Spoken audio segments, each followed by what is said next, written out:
మామ ఈ జనవరిలో గణేష్ని ఎప్పుడైనా చూస్తారా? సో గణేష్ని చూడరు కదా, నేను చూపిస్తున్నా చూడండి. నిజంగా మామ ఇది జనవరి 26 అంటే ఈ ఇయర్లో పెట్టిందనమాట. ఈ వినాయకుడు ఎక్కడుందో చెప్తాను, గుర్తుపెట్టుకోండి. వినాయకుడు అయితే చాలా అంటే చాలా బాగుందనమాట. సో నేనైతే నా ఫ్రెండ్స్తో అయితే అక్కడ వెళ్ళిపోయాను. అడ్రస్ చెప్తాను, గుర్తుపెట్టుకో. సో మన కర్నూలులో చెన్నమ్మ సర్కిల్కి వెళ్తాం కదా, సో అలా స్ట్రైట్గా చెన్నమ్మ సర్కిల్కి అయితే వెళ్ళిపోవాలి. చెన్నమ్మ సర్కిల్ దగ్గర నుంచి లెఫ్ట్ తీసుకుంటే మనకు వచ్చేసి బెంగళూరుకి వెళ్ళే రూట్ వస్తుంది కదా, సర్వీస్ రోడ్. ఈ సర్వీస్ రోడ్లో స్ట్రైట్గా ఇలానే ముందుకు వెళ్ళిపోతే మనం కొంచెం ముందుకు వెళ్ళిన తర్వాత లెఫ్ట్ సైడ్లో ఆరెంజ్ కలర్ బిల్డింగ్ కనిపిస్తుందా, దాని పక్కనే వచ్చేసి శ్రీ అవధూత రామిరెడ్డి తాత అని చెప్పేసి బోర్డు ఉంటుంది.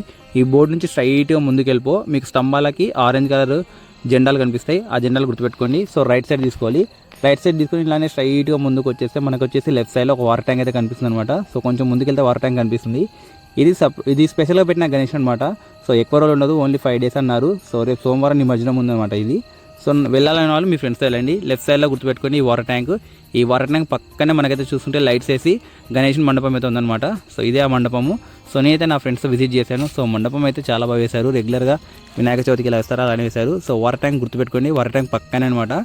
సో ముందుకెళ్ళి చూద్దాము. సో వినాయకుడు అయితే చాలా అంటే చాలా బాగున్నాడు గైస్. సో ఈ జనవరిలో పెట్టిన స్పెషల్ గణేషుడు. సో రేపు సోమవారం వచ్చేసి నిమజ్జనం ఉంటుంది. సో మంచి మన గణపతి షార్ట్స్ తీసి పెట్టాను, చూడండి, ఎంజాయ్ చేయండి మీరే. ఓకేనా?